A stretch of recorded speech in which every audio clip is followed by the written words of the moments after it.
Bonjour la joie, est-ce que tout va bien? Bienvenue dans cette vidéo, c'est Marco et aujourd'hui on a une énorme nouvelle qui vient de tomber, en tout cas ce week-end. Dès que je l'ai su, j'ai été chercher mon matériel et je veux qu'on débriefe là-dessus immédiatement parce que franchement c'est incroyable. Berlin bannit la viande de ses cantines universitaires. Les universités suppriment saucisses et escalopes des 34 cantines et cafétérias de la capitale. Une décision prise par les étudiants pour le bien-être des animaux et la sauvegarde du climat. Donc là, on va s'arrêter déjà juste sur ce titre un petit peu, on va l'analyser tout de suite. Les étudiants ont décidé, ont mis la pression aux cantiniers d'arrêter la viande. Et ça, c'est incroyable. Ils ont d'eux-mêmes changé le pouvoir qui était en place, en fait, de par le bas, si je puis m'exprimer. Et je pense qu'il y a beaucoup de personnes aujourd'hui qui regardent cette vidéo, qui se plaignent parfois des dirigeants. Ouais, Macron, ouais, ceci, cela. Mais en fait, il faut bien comprendre une chose, c'est que les dirigeants ne sont que le reflet du peuple. Sincèrement, les amis, il faut qu'on comprenne qu'aujourd'hui, le changement, il vient de nous. Il faut arrêter d'attendre des leaders politiques, de dire que c'est de leur faute et commencer à assumer la responsabilité qu'on a vis-à-vis de soi-même, aucun doute, vis-à-vis de son entourage, vis-à-vis de l'entourage de notre entourage, etc. etc. Il faut commencer à prendre conscience de tout ça. Et ça, c'est un parfait exemple aujourd'hui que le pouvoir, il a toujours été entre les mains de qui? De nous, du peuple, des gens, une personne qui peut tout changer. Et là, c'est magnifique, c'est les étudiants donc, qui décident de montrer l'exemple au monde.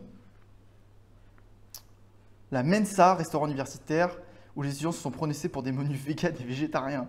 Visio d'horreur pour les uns, décision d'avenir pour les autres. La quasi-suppression de la viande dans les 34 restaurants et cafétérias berlinois a fait sensation en Allemagne alors que le débat sur la transition écologique est au cœur de la campagne électorale. Magnifique! Attardons-nous là un petit peu également.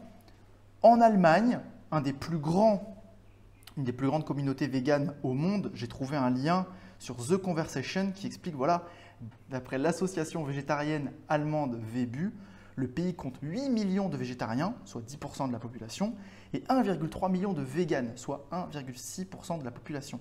C'est en Allemagne que le nombre de nouveaux produits véganes, sans aucune substance animale, mis sur le marché chaque année est le plus important en Europe.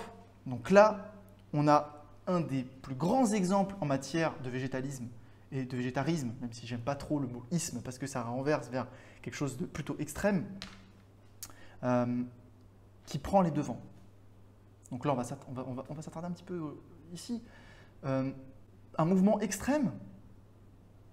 Est-ce que vous pensez que c'est un mouvement extrême? J'aimerais avoir votre opinion en commentaire. Dites-moi si ça vous pensez que c'est extrême. Est-ce que c'est pas là plutôt du bon sens et de la prise de conscience et de se dire ok, en fait, on sait que l'agriculture animale c'est une des industries qui pollue le plus au monde. On sait que vis-à-vis du bien-être animal, c'est pas moral, c'est pas éthique, et on sait que ça sauvegarde le climat. Après un été, je vous le rappelle, catastrophique, on a eu des inondations par-ci, on a eu des tempêtes de feu par-là. Les amis, ça ne peut plus durer. Il faut bien comprendre que ces catastrophes naturelles n'ont plus rien de naturel. C'est de notre faute. Nous sommes en train de mettre en marche notre propre anéantissement. La planète, on n'est pas en train de la détruire. On le sait, soyons très sérieux. La planète, elle va nous survivre peut-être des millions, des milliards d'années après nous, comme elle l'a fait avant. Donc les amis, aujourd'hui, il faut bien comprendre qu'il faut mettre en place des actions dans notre quotidien pour changer la facette du monde. Et ces étudiants l'ont extrêmement bien compris. Ils l'ont extrêmement bien compris. Et d'ailleurs, ces étudiants montrent l'exemple. Et ça, je pense que c'est ça l'idée aussi du végétarien. Qu'est-ce que c'est finalement? C'est faire de son mieux pour éviter de financer des activités qui exploitent les animaux. C'est juste ça. Il faut arrêter de mettre quelque chose de fantomatique, c'est le vegan, c'est le mec qui va défoncer les boucheries, qui va sauver les animaux avec une cagoule. Non, c'est juste faire de son mieux en fait et se dire ok, en fait c'est vrai que les cantines, les cafétérias et sûrement vous si vous êtes employé au bureau et vous avez une cantine, est-ce que vous vous rendez compte de la demande en produits animaux chaque jour pour que bébé et nanar aient leurs saucisses tous les midis et soient contents? Est-ce qu'ils en ont vraiment besoin? Est-ce que ça leur ferait pas du bien plutôt de manger quelques fruits et légumes? si on ne fait rien maintenant, il sera trop tard. Thorsten, étudiant, il a bien raison. Agir, agir, agir, agir. La direction du centre universitaire qui gère le logement, les bourses et les restaurations universitaires insiste sur les rôles des étudiants dans cette décision. Ce sont les jeunes qui ont demandé à ne plus avoir d'escalopes ou de saucisses de porc dans les assiettes de leurs médecins. C'est eux. Ils ont toqué à la porte, ils ont fait « c'est terminé, c'est terminé. Remballez vos saucisses merguez, on n'en veut plus. C'est abject. Réveillez-vous les amis. On n'en veut plus. On n'en veut plus. » Donc franchement, ça fait plaisir que une des plus grandes communautés conscientes au niveau du végétalisme, du végétarisme au monde, partage ce message-là et nous montre un peu l'exemple parce que c'est ça dont on a besoin en fait aujourd'hui. Je vous renvoie à ma dernière vidéo, je vous mettrai un petit lien là-haut.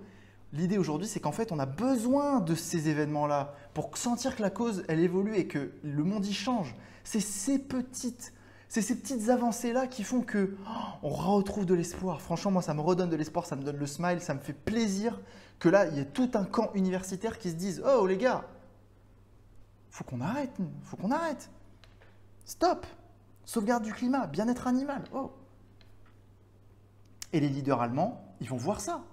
Les leaders allemands, ils vont voir ça, les politiciens. Qu'est-ce qu'ils veulent, les politiciens? Ils veulent qu'on vote pour eux. Sauf qu'il ne faut pas oublier un truc, c'est que tous les jours, on vote avec nos assiettes. On vote avec notre état d'esprit, bon, bien sûr, mais chaque jour, on vote avec notre carte de crédit. On vote avec notre carte de crédit. Qu'est-ce qu'on veut plus dans ce monde? Eh bien, on paye pour ça. Et c'est pour ça que je suis content de voir qu'il y a de plus en plus de personnes qui achètent des programmes en ligne. Moi, le premier, je consomme des programmes en ligne, je me paye des coachs. Bah ouais, parce que justement, je me dis, ok, maintenant, mon argent, il va dans quoi? Dans mes courses pour bien manger, voilà, pour me faire des jus, pour faire des smoothies, pour bien manger, avoir des bons produits locaux. Dans les marchés locaux, je vais financer les petits producteurs locaux. Ça me fait plaisir d'aller mettre mon argent là-bas. Tenez les amis, vivez, vivez, vivez. Faites-vous plaisir. Je leur mets même un bon tips à chaque fois. Je leur rajoute de l'argent parce que ça me fait plaisir. Donc je vote en fait pour eux. Tenez, tiens, vas-y, je te paye le double. Pas de problème, ça fait plaisir. Tiens, continue à planter, continue à bien vivre. On va dire aux autres qu'on vit bien de ça. Voilà, donc c'est magnifique. C'est magnifique. Tous les jours, on a le pouvoir de voter. Voilà, j'aurais bien aimé voir les commentaires, mais je crois qu'il faut une connexion. J'aurais bien aimé savoir ce que les personnes disent de ça. Franchement, dites-moi ce que vous en pensez en commentaire, ça me ferait très plaisir de vous lire. Voilà, ce sera tout. Merci beaucoup d'avoir regardé cette vidéo jusqu'au bout. N'hésitez pas à lâcher un petit pouce bleu, à vous abonner, à partager la vidéo et bien sûr, passez une belle journée.